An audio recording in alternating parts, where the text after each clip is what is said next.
Assalamualaikum warahmatullahi wabarakatuh.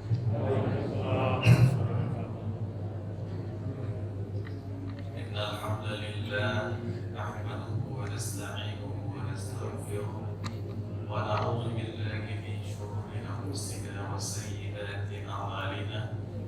May yahdihillahu fala mudilla lahu wa may yudlil fala hadiya lahu. Asyhadu an la ilaha illallah wahdahu la syarika lahu wa asyhadu anna Muhammadan abduhu wa rasuluh. Allahumma salli ala Muhammad wa ala ali Muhammad. Rabbana zidna ilma wa warzuqna fahma. Hadirin hadirat jemaah subuh yang dirahmati Allah Subhanahu wa taala, bersyukur kita kepadanya atas segala nikmat rahmat yang tak terhingga, hingga subuh ini kembali kita dapat menunaikan salat berjamaah subuh, menikmati indahnya waktu subuh ini dengan beribadah kepada Allah Subhanahu wa taala. Inilah waktu yang diberkahi sesuai dengan doa Nabi kita Muhammad sallallahu alaihi wasallam, Allahumma barik li ummati fi bukuriha. Salawat dan salam kepada Nabi kita Muhammad sallallahu alaihi wasallam, manusia yang paling kita cintai dan kita rindui untuk berjumpa dengannya, karena beliau yang telah membawa dinul Islam ini sebagai azama nikmah wa rahmatan lil alamin. Nikmat Allah yang paling besar, yang paling agung, sekaligus nikmat ini sebagai rahmat bagi sekalian alam. Tak ada lagi nikmat yang lebih hebat selain daripada nikmat Islam yang beliau bawa. Beliau telah berhijrah, beliau telah berjihad, menghabiskan masa hidupnya untuk menyampaikan nikmat yang satu ini. Tentunya tak mungkin kita membalas jasa beliau dengan balasan yang setimpal, tapi paling tidak kita sering-sering berselawat, mengucapkan salawat dan salam kepadanya, dan mudah-mudahan itu sebagai bukti cinta dan rindu kita kepada beliau. Kemudian mati-matianlah kita untuk menjalankan agama dan mengikuti sunnahnya. Itulah satu-satunya jalan selamat kita untuk menuju tempat kita yang sebenarnya. Hadirin jemaah subuh yang dirahmati Allah Subhanahu wa taala, alhamdulillah kembali kita dapat bertemu kembali setelah hampir 8 bulan mungkin tidak pernah berjumpa dalam majelis ini. Mudah-mudahan ketidakmampuan kita melaksanakan majelis taklim ini pahalanya tetap dinilai oleh Allah. Karena kaidah dalam agama, siapa yang biasa melakukan suatu amal soleh lalu dia dihalangi oleh unsur syar'i untuk mengamalkan amal soleh itu, maka dia dituliskan baginya semisal pahala ketika dia melakukan amal soleh itu. Dan ini yang coba kita sampaikan pada subuh hari ini, hadis-hadis tentang bagaimana kita mendapatkan rahmat Allah dengan amal soleh. Bagaimana kita mendapatkan rahmat Allah, mendapatkan ridha Allah dengan amal soleh kita. Hadirin jemaah subuh yang dirahmati Allah, bahwa Rasulullah SAW menegaskan, tak satu pun orang yang bisa masuk ke dalam surga disebabkan oleh amalnya. Sebesar apapun, sebanyak apapun amalnya, amal itu tidak bisa memasukkan pelakunya ke dalam surga. La yadkhulul jannata ahadun bi amalihi. Tidak akan masuk surga siapapun orangnya disebabkan karena amalnya. Berapapun banyak amalnya, beratnya amalnya, tidak bisa memasukkan dia ke dalam surga. Qalu wala anta ya Rasulullah, apakah engkau juga tidak ya Rasulullah? Kata para sahabatnya, qala wala ana illa ayyatagammadani Allahu bi rahmatihi, kecuali Allah melingkupi aku dengan rahmatnya. Jadi rahmat itulah yang bisa memasukkan ke dalam surga. Rahmat Allah itulah yang mati-matian kita cari, kita perjuangkan dalam kehidupan dunia ini. Pertanyaannya, bagaimana cara mencari rahmat Allah? Tidak bisa mendapatkan rahmat Allah kecuali dengan amal soleh. Jadi amal soleh itu sebab, yang menjadi akibatnya adalah rahmat.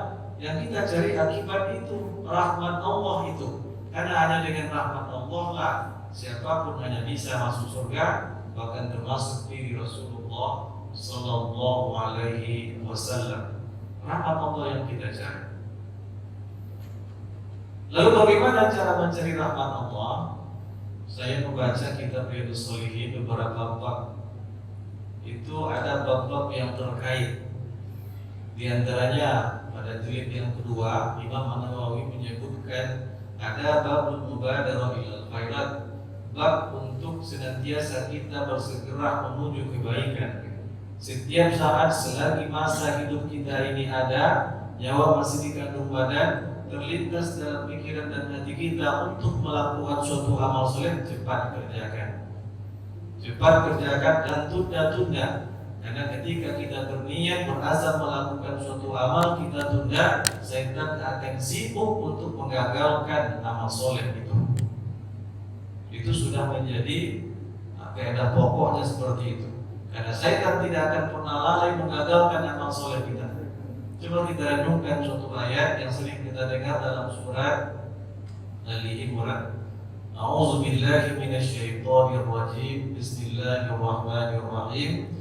Wasari'u ila maghfiratin min rabbikum wa jannatin 'arduhas samawati wal ardh mu'iddat lil muttaqin. Wasari'u artinya bersegera. Timbangan dalam bahasa Arab ketika dikatakan timbangannya sara'a yusari'u musara'a, kemudian fi'il amarnya sari'u ada di tengah, itu biasa untuk menyebutkan makna ada saling keterlibatan antara dua pihak. Kalau dikatakan qatala artinya membunuh, si A membunuh si B. Si A qatala B, si A membunuh B. Tapi kalau dikatakan artinya di sini A membunuh B, B tidak punya niat untuk membunuh si A. Tapi ketika dikatakan A qatala B, ada alif di tengah, itu artinya si A ingin membunuh B, B pun juga demikian, ada sikap saling untuk membunuh. Itu kaidah dalam bahasa Arab. Tetapi ketika dikatakan sari'u, bersegeralah kamu kepada kebaikan, kebaikan itu tidak bersegera kepada kita. Sehingga ada kerancuan makna. Lalu apa makna yang dimaksud dengan menyelipkan alif dalam kalimat ini?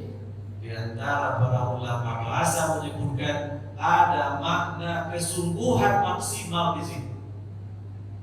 Sama ketika Allah menyebutkan dalam surat awal Al-Baqarah, yukhadi'una Allaha wallazina amanu.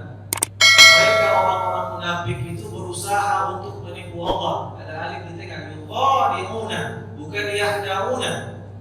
Kalau kalimatnya yahda'una Allah, mereka menipu Allah. Itu biasa, tapi yukhadi'una seharusnya dalam kaidah umum mereka berusaha untuk menipu Allah, Allah pun juga berusaha menipu mereka. Tapi ternyata bukan Allah yang berusaha menipu mereka. Apa makna penyelipan alif di sini? Itu maknanya adalah ada usaha maksimal. Artinya orang-orang munafik itu sehabis-habis usaha berusaha untuk menipu Allah. Tak ada cara yang bisa mereka lakukan lagi, baru mereka berhenti untuk menipu Allah. Dan Allah tidak ingin menipu mereka. Begitulah ungkapan kata wasari'u, artinya bersegeralah kalian sehabis-habis usaha selagi nyawa masih ada untuk menuju ampunan Tuhan kalian. Jangan pernah berleha-leha. Hidup ini sebentar. Mencari keridhaan Allah itulah isilah setiap waktu kita selagi ada niat terdetik. Sebab ketika niat muncul untuk beramal soleh, itu adalah rezeki. Bayangkan seandainya tidak ada niat sama sekali atau jarang sekali muncul ada keinginan untuk berbuat baik, itu musibah. Tapi kalau ketika ada niat baik, saya ingin berinfak, cepat lakukan, itu rezeki. Niat itu rezeki. Sekarang rezeki itu syukuri akan dia jadi berkah, laksanakan niat untuk bersedekah itu.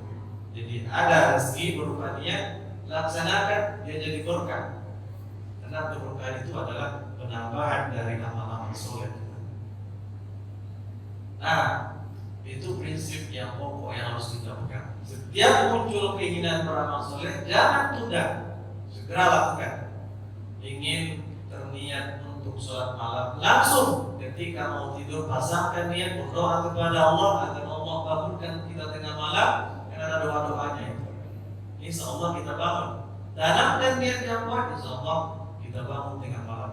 Berat, lawan. Karena berat itu pasti, disitulah perjuangan kita melawan setan. Kita berjihad melawan hawa nafsu kita yang dibarengi oleh desakan setan untuk tetap tidur. Lawan, tapi jangan sampai kalah. Sebab prinsip kita dalam mencari rahmat Allah ini, selagi kita masih ada di dunia ini, itu adalah kita bercita-cita dengan cita-cita yang agung, yang cita-cita satu ini tidak boleh gagal. Kalau kita punya keinginan dan cita-cita dalam kehidupan dunia ini banyak, begitu tinggi, dan kita mati-matian memperjuangkannya, kalau itu hanya sebatas keinginan mendapatkan dunia, itu hanya cita-cita yang kecil. Tapi cita-cita yang satu ini tidak boleh gagal. Apa itu? Cita-cita masuk ke dalam surganya Allah dan dijauhkan dari neraka. Itu jangan sampai gagal. Kalau gagal, itulah kegagalan yang sesungguhnya. Jangan pernah kita berpikir maksiat sedikit masuk neraka sebentar tak apa-apa, jangan. Itu adalah prinsip orang Yahudi. Wa qalu lan tamassana an-nar illa ayyaman ma'dudah. Mereka mengatakan kami tidak akan disentuh neraka kecuali beberapa hari saja. Itu orang Yahudi. Tetapi prinsip kita, jangankan sampai masuk neraka sebentar saja, didekatkan pun jangan. Nah, ini yang mati-matian kita perjuangkan dalam kehidupan dunia ini. Maka yang pertama, setiap ada niat azam untuk beramal soleh, cepat lakukan, jangan tunda-tunda. Coba kita lihat bagaimana Rasulullah SAW ketika saat terbetik di hatinya untuk melakukan suatu amal soleh. Dalam sebuah hadis yang diriwayatkan oleh Imam Al-Bukhari, An Abi Sirwa'ah Uqbah ibn Al-Haris radhiyallahu anhu qala. Hadis ini diriwayatkan oleh Abu Sirwa'ah. Abu Sirwa'ah itu adalah kunyah. Kunyah itu nama seseorang yang dipanggil dengan menyebut nama anaknya, kemudian di depannya dibuatkan ditambahkan kata abi atau ummi. Abu Sirwa'ah berarti bapak dari Sirwa'ah. Dia punya anak namanya Sirwa'ah.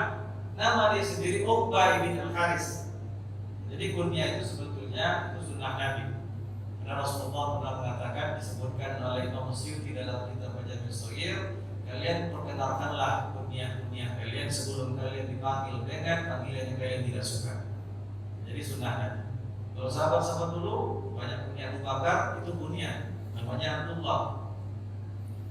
Umar bin Khattab, Abu Haras, dan lain sebagainya. Jadi dari Abi Sirwa'ah, Uqbah ibn Al-Haris, dia berkata, Sallaitu wara'an Nabi sallallahu alaihi wasallam bil Madinati al-Asra. Saya suatu kali pernah sholat di belakang Nabi sallallahu alaihi wasallam, sholat asar. Fasallama summa qama musri'an. Kemudian Rasulullah mengucapkan salam.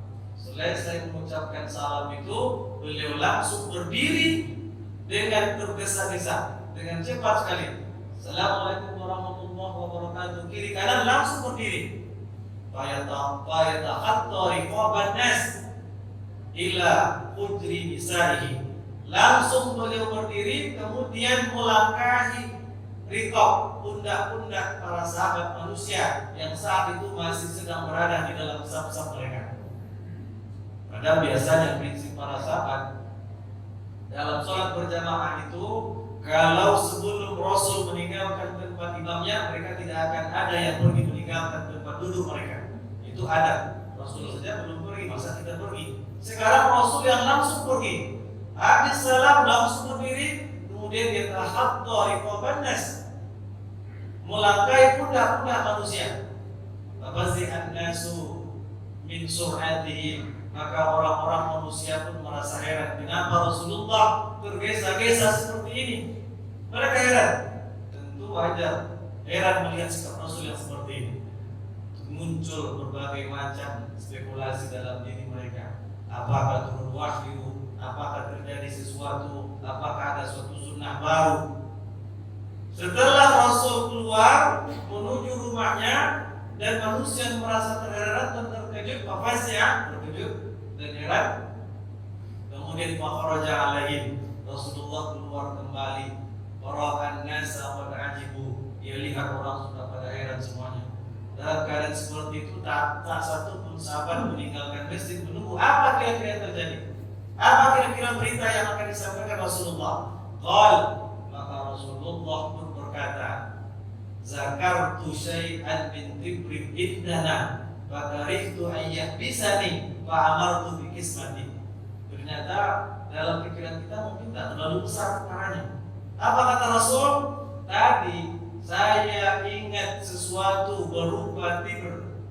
Tibrin itu artinya sebatang emas. Ada juga memahami dengan sebatang perak. Tapi yang jelas dia benda berharga. Zakartu syai'an min tibrin indana. Tadi saya mengingat ada sebatang emas di sisi kami, di rumah istrinya.